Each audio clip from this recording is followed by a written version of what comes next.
ओम श्री सद्गुरुदेव भगवान की जय। बंदहु गुरुपद कंज, कृपा सिंधु नरि रूप हरि, महामोहतम पुंज, जासु बचन रवि कर निकर। बंदौ संत समान चित, हित अनहित नहीं कोई, अंजलि गति शुभ सुमन जिम, सम सुगंध कर दोय। ओम श्री सद्गुरुदेव भगवान की जय। गोत्र क्या है, किसे कहते हैं? वास्तव में गीता के अनुसार कृष्ण भगवान कहते हैं, ममई वांसो जीव लोके जीव भूता सनातना। अर्जुन, ये जीव मेरा विशुद्ध अंश है।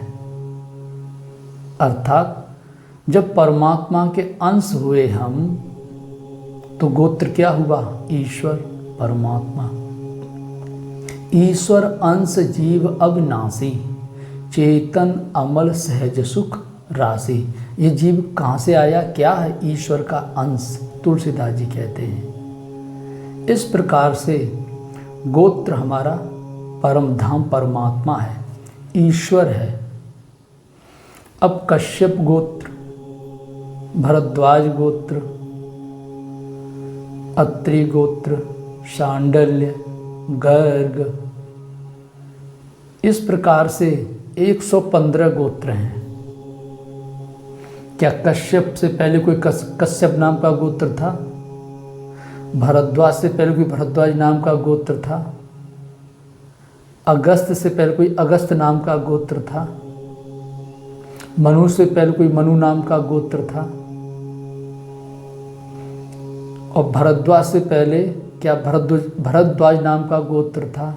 जो 115 गोत्र बने हुए हैं, ये कहाँ से कैसे बने? जो महापुरुष की शरण में आए भजन चिंतन करने, और भजन चिंतन उनसे पार नहीं लगा और पतित हो गए, विवाह कर लिए, उनसे जो संतान उत्पन्न हुई, उन्होंने ही इस गोत्र को एक नाम दे दिया। कश्यप मुनि के जो शिष्य हुए, तो कश्यप महापुरुष हुए हैं, भरद्वाज महापुरुष हैं, सांडल्य, गर्ग, भरद्वाज, अत्रि, ये सब महापुरुष हैं, सद्गुरु हैं, स्वरूप में स्थित, तत्व स्वरूप में स्थित महापुरुष हैं। तो उन्होंने गोत्र का नाम इसलिए दिया अपनी पहचान के लिए, समाज में हम सर्वपूजनीय माने जाएं, हमारी समाज में सबसे अधिक मान्यता हो, ऐसा इसलिए नाम जोड़ा गया। और जितने भी स्मृतियां बनी हुई हैं, स्मृति जिसको मनु स्मृति, भरद्वाज स्मृति, यज्ञवल्क्य स्मृति, जो नाना प्रकार की स्मृति बनी हुई महापुरुषों के नाम पर, तो इसमें भी धोखा किया गया। मनु महाराज ने भगवान का साक्षात्कार किया, दर्शन किया, भरद्वाज जी ने, अत्रि ने, यज्ञवल्क्य ने। भला वो स्मृतियों में जाति पाति भेदभाव कैसे भर सकते हैं? उनके नाम पर स्मृति रच करके समाज में दरार, आपसी फूट, मतभेद पैदा किए गए, जबकि महापुरुषों ने ऐसा कुछ नहीं किया है। तो गोत्र क्या हुआ? ईश्वर। अब ईश्वर को हम कैसे प्राप्त करें? क्या है विधि विधान? एक वकील साहब हैं सुप्रीम कोर्ट के, उन्होंने कहा कि फार्म में जो जाति उपजाति आती है, उस स्थान को गोत्र कर दिया जाए। तो गोत्र कर दिया जाएगा तो उसमें सारी जाति आ जाती हैं, तो संप्रदाय, जाति, उपजाति सब खत्म हो जाएंगी। अरे कैसे खत्म कर दोगे? कैसे खत्म हो जाएंगी? जब एक जाति हो तब तो यहाँ तो 115 गोत्र हैं, तो 115 जाति तो ऐसे ही बन गई, और बात कर रहे हैं सब खत्म करने की। और गोत्र की, ये गोत्र वाले फिर अधिकार नहीं जमाएंगे, ये झगड़ा नहीं करेंगे गोत्र वाले। कोई भी जिस गोत्र से है 10 लोगों एकत्रित कर लो, उनमें सामंजस्य बनता है, एकता का आधार होता है। जबकि महापुरुष सब एक हैं, तो आपस में लड़ने का तो कहीं भी मार्ग निकलता ही नहीं है, आपसी फूट का। लेकिन करोगे क्या? मनुष्य की बुद्धि तो अलग अलग है। मनुष्य अपनी बढ़ाई के लिए, अपने वर्चस्व के लिए किसी का भी सहारा ले सकता है, कुछ भी कर सकता है। तो इस प्रकार से ये बौद्धिक स्तर से उल्टे सीधे बयानबाजी ना की जाए। आप वकील हैं, आपको जानकारी है कानून के विषय में, लेकिन यहाँ पर जो आप बात कह रहे हैं, पीएम जी से बोल रहे हैं कि ऐसा कर दिया जाए, बहुत ज़्यादा बुद्धि लगाना भी बड़ी खतरनाक होता है। तो बात गोत्र की आती है, तो गोत्र है परमात्मा, ईश्वर। अब ईश्वर को प्राप्त करने का मार्ग क्या है? तो जैसे कश्यप ने प्राप्त किया पर परम तत्व परमात्मा को। कश्यप कौन है? ब्रह्मा के मानस पुत्र। कश्यप की कितनी पत्नियां थीं? 13, कहीं 14 भी बताते हैं। उनमें से प्रमुख दीति, अदिति और विनीता, कद्रु और दनु, इस तरह से। तो दीति से दानव हुए, अदिति से देवता हुए, और दोनों में कभी सामंजस्य बना? खूनी संघर्ष चला है, घनघोर संघर्ष देवताओं में और असुरों में। इसी प्रकार से तुम 115 गोत्रों की बात कर रहे हो, 115 गोत्र हैं, और गोत्र वहाँ डाल करके कह रहे हो सब खत्म हो जाएगा, जाति उपजाति संप्रदाय।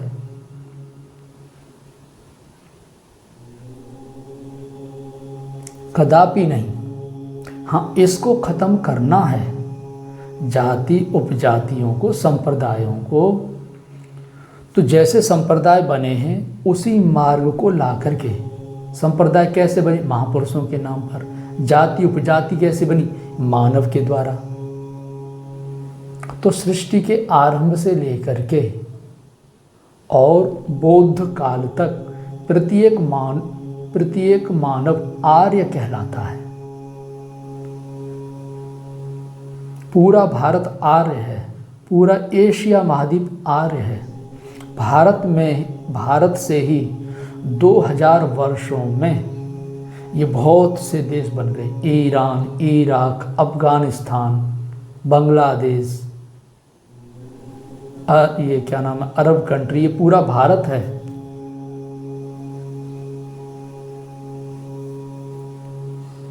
अब इसके टुकड़े किसने किए? इन्हीं गोत्र वालों ने, जो आज गोत्र की बात कर रहे हैं। इन्होंने टुकड़े कर दिए, अब कह रहे कि गोत्र यहां लगा दो। मतलब फिर इनका कुछ और विचार है, अभी और टुकड़ा करने का इनका मन है। गीता पढ़ो, गीता का अध्ययन करो। गीता में कितनी जाति हैं, गीता में क्या भगवान संदेश दे रहे हैं। जबकि कृष्ण भगवान अर्जुन से कह रहे हैं, युद्ध के मुहाने पर पहुंच करके, जब अर्जुन रूढ़वादियों में, भ्रांतियों में फंसा हुआ है और युद्ध के लिए वो तैयार नहीं हो रहा है, कह रहा है ये जाति धर्म है, ये कुल ही धर्म है, जो कुछ हम कर रहे हैं ये सब धर्म है। तब भगवान कृष्ण ने कहा, कुतस्त्वा कस्मलमिदं विस्मे सम उपस्थितम अनार्यम अजुष्टम अस्वर्गम कर कीर्ति। अर्जुन, तुझे इस विषम स्थल में ये अज्ञान कहाँ से उत्पन्न हो गया? वरिष्ठ महापुरुषों ने भूल करके भी इसका आचरण नहीं किया। ना यह कीर्ति देने वाला, ना कल्याण करने वाला। ये तुमने अनार्यों का आचरण कहाँ से सीख लिया? अर्थात अर्जुन भी आर्य, कृष्ण भी आर्य, पूरा भारत आर्य, और बुद्ध काल तक पूरा एशिया महाद्वीप आर्य। क्या तुमने अनार्यों का आचरण कहाँ से सीख लिया? आर्य वो है जो एक परमात्मा के प्रति पूर्ण समर्पण होकर के लग गया। आर्य वो है जो अपने धर्म के प्रति दृढ़ प्रतिज्ञाबद्ध होकर के आरूढ़ है। आर्य वो है जो पीछे ना हटे, निरंतर आगे ही बढ़ते चले, धार्मिक क्षेत्र में, शौर्य के क्षेत्र में। तो आर्य शब्द लगाने पर, आर्य कॉलम देने पर किसी को किसी भी तरह का कोई ऑब्जेक्शन नहीं ले सकता। क्यों? कि ये आर्य हमारे धर्मशास्त्र से है, आर्य सृष्टि के आरंभ से है। तो आर्य कॉलम को लाइए और आर्य के द्वारा अपना परिचय दीजिए, तो सब ठीक ठाक हो जाएगा। और मूलतः पहले अपने धर्मशास्त्र को सबको परिचय कराया जाए। अभी तक भारत को राष्ट्रीय पशु मिल गया शेर, पक्षी मिल गया मोर, ध्वजा मिल गई, ध्वज मिल गया, भाषा मिल गई हिंदी, लेकिन धर्मशास्त्र क्या है? अभी तक जो सरकार रही और आई है, अभी किसी ने धर्मशास्त्र के विषय में तो कोई कुछ बोला ही नहीं। अभी ये कॉलम तो खाली पड़ा है। पहले धर्मशास्त्र का कॉलम तो भरो कि भारत का धर्मशास्त्र क्या है। तो पहले भारत का धर्मशास्त्र तो बनाओ। प्रत्येक देश का अपना अपना धर्मशास्त्र है और धर्मशास्त्र से ही प्रत्येक देश की पहचान है। और धर्मशास्त्र वो होता है जो सबको एक लेके चले, जो सबको एक सूत्र में बांध ले, जो सबको एक अखंड रूप में स्थापित कर दे, आपसी मतभेदों को दूर कर दे, आपसी फूट को दूर कर दे, एक सूत्र और अखंड रूप में सबको स्थापित करने की क्षमता होती है।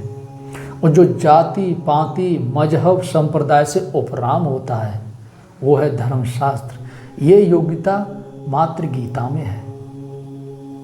गीता में कोई जाति नहीं, कोई धर्म नहीं, संप्रदाय नहीं, बहुदेववाद नहीं। गीता सबसे ऊपर, और गीता भारत का नहीं पूरे विश्व का धर्मशास्त्र बनने की क्षमता रखती है।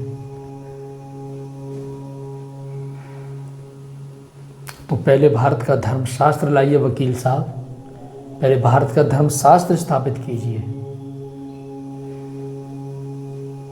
और वेद, उपनिषद, भागवत ये सब गीता के बाद की हैं, इनसे पहले गीता है।